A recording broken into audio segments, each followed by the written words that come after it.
வணக்கம். சைனாவில் செங்ஷனில் பாருங்கள், இந்த ஏரியா அப்புறம் சாப்பாடு கடை தான். பார்க்கவே அப்படியே ஒரு இதாக இருக்குது. இங்கே பாருங்கள், அப்படியே ஃப்ரண்ட் கேமரா காமிக்கிறேன் பாருங்கள். அந்த தெருவே சாப்பாடு கடை தாங்க, தெரியுதா? இங்கே பாருங்கள், எல்லா பக்கமும் இந்த கடை தான் இருக்குது. குழிப்பணியார கடை. ஆமாம், ஆட்டோ பஸ்லாம் பாருங்கள் எவ்வளோ பெருசாக வச்சுருக்காங்க.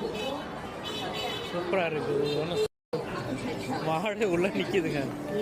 பெரிய மாட்டுக்கறி கடை. அதுக்கு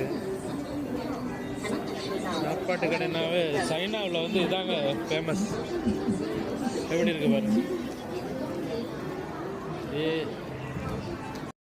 ஹாங்காங் ஹாங்காங் சொங்காங். நம்மளால் பரோட்டாலாம் போட்டு கொடுப்பாரு. அதான் பயங்கரமாக இருக்காரு. 25 வந்து பாருங்க. வாழைப்பழம், பழம், நாஸ்திலாம் ஸ்ட்ராபெரியில சாக்லேட் மாதிரி பண்ணி வச்சுருக்காங்க பாருங்கள். செம்மையாக இருக்குது. இந்த ஸ்ட்ரீட் ஃபுல்லாகவே, இந்த ஏரியா ஃபுல்லாகவே இந்த சாப்பாட்டு கடை தாங்க. பயங்கர ஃபேமஸுங்க. பயங்கரமாக இருக்குது ஏரியா. அப்படியே உள்ளே போகிறேன் பாருங்கள், எப்படி இருக்குன்னு பாருங்கள். வந்தால் கண்டிப்பாக அதெல்லாம் சாப்பிட்டே வாங்கணும். ஹாங்காங்லேருந்து இங்கே வர்றவங்க இந்த ஏரியாவுக்கு தான் வருவாங்க நிறைய பேர் சாப்பிட்றதுக்கு. அதனால் நல்லாயிருக்கும். முன்னாடி பாருங்கள் எப்படி இருக்குன்னு பார்த்தீங்களா?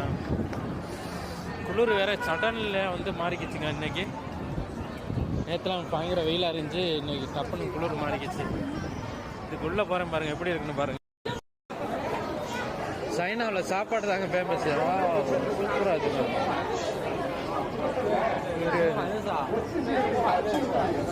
பாருங்க. உள்ள பயங்கர போன மாதிரி இருக்காரு.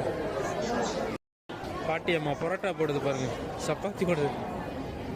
அதில் எதை வச்சு சுற்றி கொடுக்குறாங்க. செம்மையாக இருக்குது. இங்கிட்டு பாருங்கள், இதில் கொதிக்குது அப்படியே. வா, வெரி நைஸ். யாருங்க இறால் இங்கே தாங்க ரொம்ப ஃபேமஸ் இந்த கடையில். கேசினா $20 குத்தி வச்சுருக்காங்க பாருங்கள் சாப்பாடு. இங்கே பாருங்கள் எப்படிலாம் இருக்குன்னு தெரியாமல் போச்சு. இங்கே பாருங்கள் ரவுண்டில் வந்துக்கிட்டு இருக்குது. நம்ம எது வேணாலும் எடுத்து போட்டு சாப்பிடலாம் மாட்டிருக்கு. இங்கே பார்த்தீங்களா? செம்மையாக இருக்குங்க, சூப்பராக.